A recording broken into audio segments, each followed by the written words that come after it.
Hello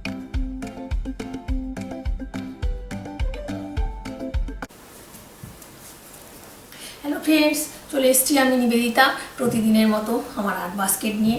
আর দেখতে হবে কি আর্ট ওয়েট করছে। আর বলবো যে আমি কোনো প্রফেশনাল আর্টিস্ট নই, ওই হাজার কাজকর্মের ফাঁকে একটু আর্ট করে থাকি, তো ভালো মন্দ মিশিয়ে থাকে। তো প্লিজ তোমরা একটু দেখে নিও, আর প্লিজ একটু পাশে থেকো। আর বলবো যদি ভালো লাগে আমার আর্ট তো একটা লাইক দিয়ে দিও, আর চ্যানেলটাকে সাবস্ক্রাইব করে তোমরা আমার পাশে বন্ধু হিসেবে থেকো। তাহলে চলো দেখে নিতে হবে আজকে কি আর্ট ওয়েট করছে। চলো তাহলে ঝটপট দেখে নিই কি আর্ট আছে। চলে এলাম প্রতিদিনের মতো, দেখো ওই যেটা বলে থাকি ক্যানভাস প্যাড নিয়ে কিছু একটা পেন্টিং করে নেবো। আর ওই আমার চারধারে কালার টালারগুলো ছড়িয়ে ছিটিয়ে থাকে। এটা হলো মানে A5 সাইজের অ্যাক্রিলিক প্যাড, এটা পেপারের ওপর আছে। তো অ্যাক্রিলিক পেন্ট করার জন্য যেটা বলে থাকি প্রপার ক্যানভাস অথবা ক্যানভাস প্যাড পেপার, অ্যাক্রিলিকের জন্য যেটা সেটাই নিতে হবে, নাহলে এমনি পেপার বা এমনি যে কোনো একটা পেপার নিয়ে নিলে হবে না আর কি, সেটা দিয়ে কিন্তু পেন্টিং করা যাবে না অ্যাক্রিলিক পেন্ট। তো অ্যাক্রিলিক পেন্ট করতে হলে বা ওয়াটার কালারের জন্য যেমন যেটা সেরকম পেপারই দরকার আর কি। তো সেই জন্য আমি এখানে দেখো মানে নিয়ে চলে এসেছি। আর এখানে কালারগুলো ছড়িয়ে ছিটিয়ে সামনে আছে, তো ওগুলো থেকেও নিয়ে নেব। তো এখনও কিছুটা কালার আমি এখানে নিয়ে স্টার্ট করে নেব। তো আমার না আজকাল লোড দিতে অনেকটাই দেরি হয়ে যাচ্ছে, প্লিজ তোমরা একটু দেখে নেবে, আমার পাশেও থেকো, আমি তো তোমাদেরটা দেখে দিই। তো এই যে এখানে কালারগুলো হোয়াইট কালারটা বেশ কিছুটা নিয়েছি, তো এরপরে দেখা যায় কী কালারটা নিই। আমি না এই ইয়েলো কালারটাও একটু কিছুটা নিয়ে নেব। আর আমি বলে থাকি যে ব্ল্যাক কালারটা সব ক্ষেত্রেই মোটামুটি লেগে যায় আমার আর কি, তো সেই জন্য ব্ল্যাকটাও আমি কিছুটা নিয়ে নিচ্ছি আর কি। তো এবারে চলো স্টার্টটা করে নিই পটপট করে। আর কিন্তু এই কটা কালার নয়, আরও লাগবে, যেগুলো এখানে ছড়িয়ে ছিটিয়ে আছে ওখান থেকেই নেব আমি। তো সেই জন্য আমি চলো স্টার্টটা করি পেন্টিংটা আগে। তো এই যে আমি বলবো যে এই যে এখানটায় আমার জায়গাটা একদম মানে ছোটো আর অগোছালো আর কি, আমি একদম মানে আনঅর্গানাইজড, একদম কিছু গুছিয়ে ফুছিয়ে রাখতে পারি না, তো সেই জন্য এলোমেলো হয়ে আছে। তো আমি ইজিয়েস্ট ওয়েতে স্পঞ্জ পেন্টিং টেকনিকে করে নেবো। চলো দেখি স্টার্ট করা যাক। এদিকে ছড়িয়ে ছিটিয়ে কালারগুলো রয়েছে সেগুলো তো আমি নেবই। তো এখন স্টার্ট করি, দাঁড়াও দেখি একটা কালার নিয়ে কিছু স্টার্ট করতে হবে। তো আমি এখানটা একটু ব্লু কালার নিয়ে নিয়েছি, ব্রাশে করে একটু নিয়ে স্পঞ্জে লাগিয়ে নিলাম। তো এখানটা হোয়াইট কালারটাও নেব, দিয়ে এখানটায় আমি অ্যাপ্লাই করবো আর কি, দেখাচ্ছি এরকমভাবে। দেখো বেশ পেপারটা আমি যেটা করছি ওটা বেশ ভালো আর কি, স্মুথভাবে টানা হয়ে যাচ্ছে। তো এইখানটা আমি এরকমভাবে করে নিচ্ছি। তো মানে ওই উপরের দিকটা করেছি, তো এখানেও না আমি এরকমভাবে করে নেবো পুরো এই সাইডটা আর কি।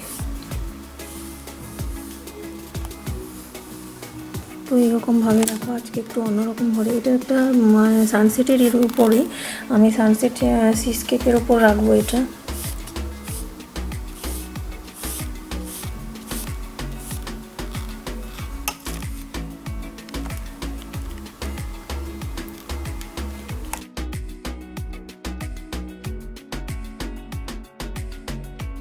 তো এখানে একটু ইয়েলো কালারও আমি দেবো এরকমভাবে।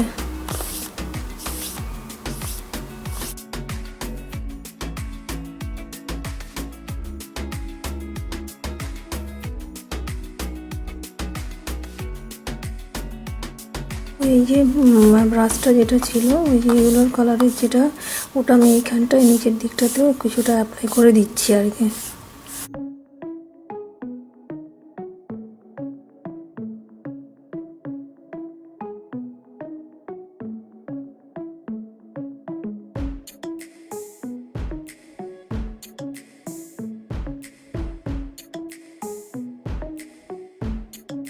কালারগুলো আমার এখানে রাখা আছে, আমি একটু অরেঞ্জ কালার নেব। এই যে নিয়ে নিয়েছি অরেঞ্জ কালারটা, ওটা আমি এবার অ্যাপ্লাই করব। তো কোথায় করব, এই জায়গাটাতে আমি একটু অরেঞ্জও দেবো আর কি।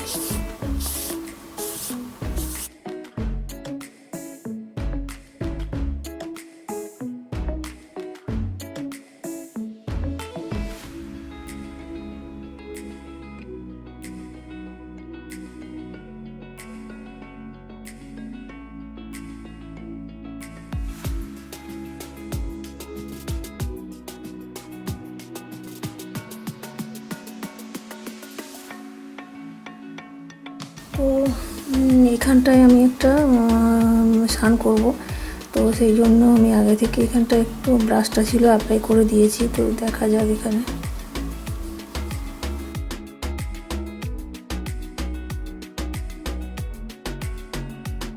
তো এই যে এখানটায় বললাম যে একটু রিফ্লেকশনের মতো করব, সেটা পরে আবার ঠিক করে নেওয়া যাবে। এখন চলো দেখি এই সাইডটা করব। এবারে না আমি এই সাইডটা কী করি চলো দেখাচ্ছি। এই যে পাশটাতে আমি এই সাইডটাতে করে নেবো। আমি স্পঞ্জ পেন্টিং টেকনিক এখানেও ইউজ করব। তো চলো তাহলে দেখা যাক, অ্যাপ্লাই করে নিই। স্পঞ্জ দিয়ে জাস্ট এখানটা একটু ব্রাউন কালার নিয়ে নিয়েছি ডিপ, তো ওটা দিয়ে আমি অ্যাপ্লাই করে নিচ্ছি।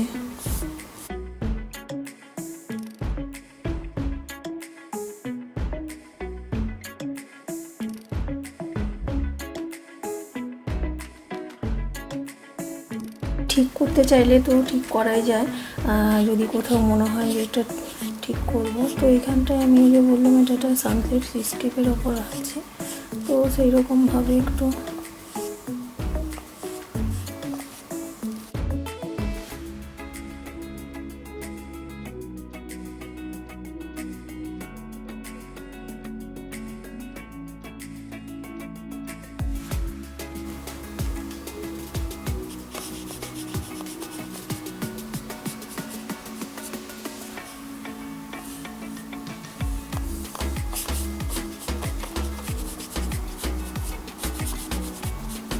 এই জায়গাটা আমি একটু ল্যান্ডের মতো করে নিচ্ছি।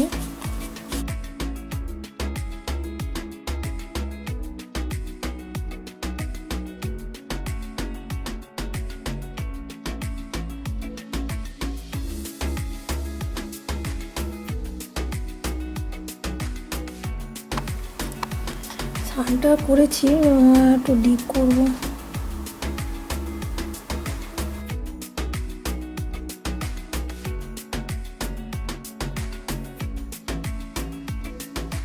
তো এখানে সানসেটের সানটা আর একটু ডিপ করে নিচ্ছি। বেশ মাঝে মাঝে সানসেটের সময় বেশ ডিপ হয় না, ওইখানটা না ঠিক কালারটা ফুটছে না বলে আমি একটু ডিপই করে নিচ্ছি।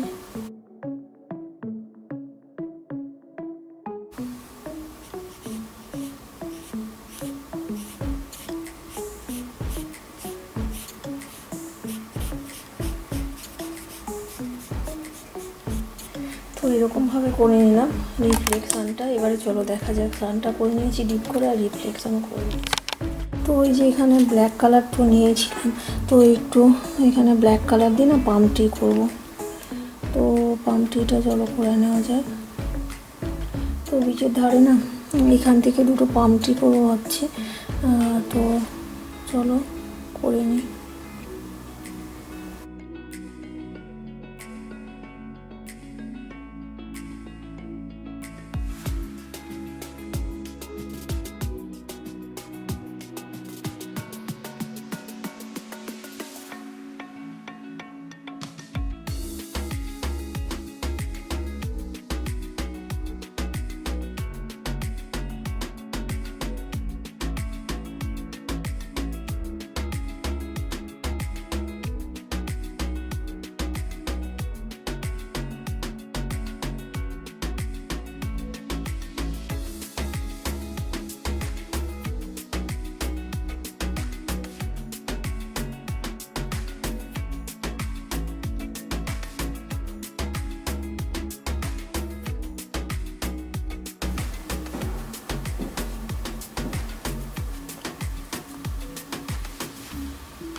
তো এই যে পামটি কিছুটা করে নিচ্ছি এখানে।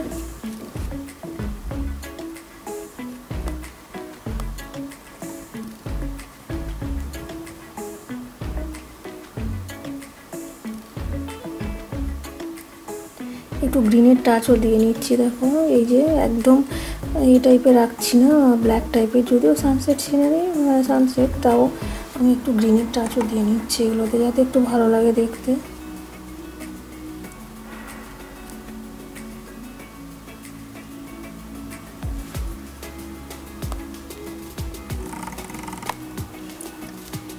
তো এইরকমভাবে আমি পাম ট্রিটা করে নিয়েছি। এখন আর একটু জিনিস বাকি আমার, তো সেটা করবো আর কি। তো একটু না এই যে পাম ট্রির গাগুলোতে না একটু এরকম হোয়াইট হোয়াইট দিলে না ভালো লাগে। তো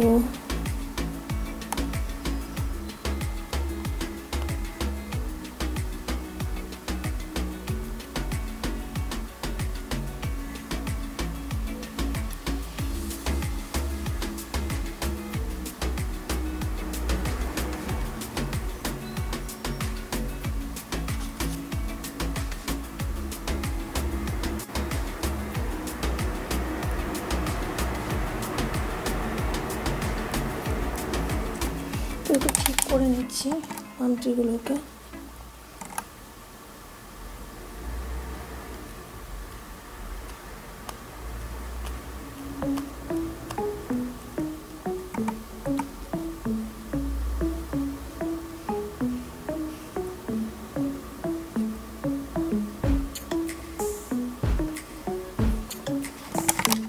এই যে পামটি একটা করে নিয়েছি, আর সানসেটের সান দেখো একটা টপিক্যাল মানে সি বিচ আর কি যেটা হয়।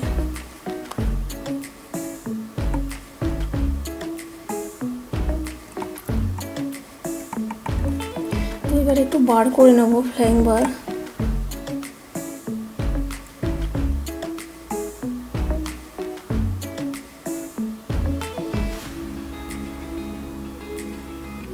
তো এই বিচের ধারে একটু বারটার থাকলে ভালোই লাগবে।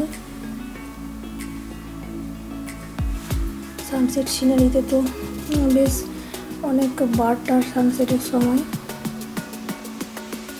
এদিক ওদিক ঘুরে বেড়ায় আর ট্রিতে উড়ে উড়ে আসে। তো বেশ কটা আমি এখানটায় ফ্লাইং বার করে নিচ্ছি।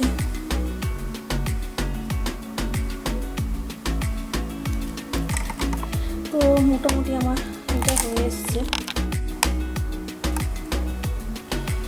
তো এইখানটায় আমি একটা বোট করে নেব জাস্ট।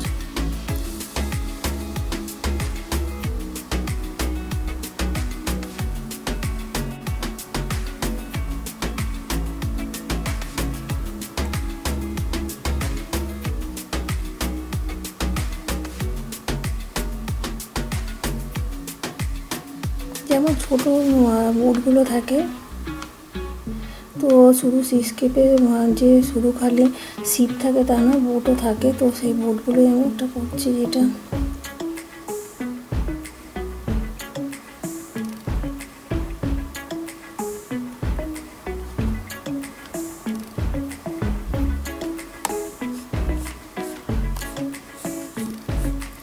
তো এইখানটা যেহেতু বললাম না রিফ্লেকশন তো করতে হবে, একটু সেই রকমভাবে একটু করে নিচ্ছি অল্প করে এখানে।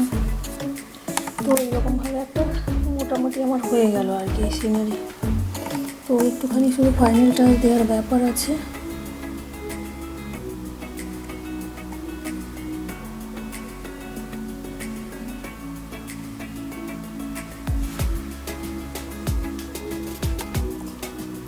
তো চলো হয়ে গেছে মোটামুটি এই সানসেট সিস্কেপটা সাজালে কেমন লাগে চলো দেখি।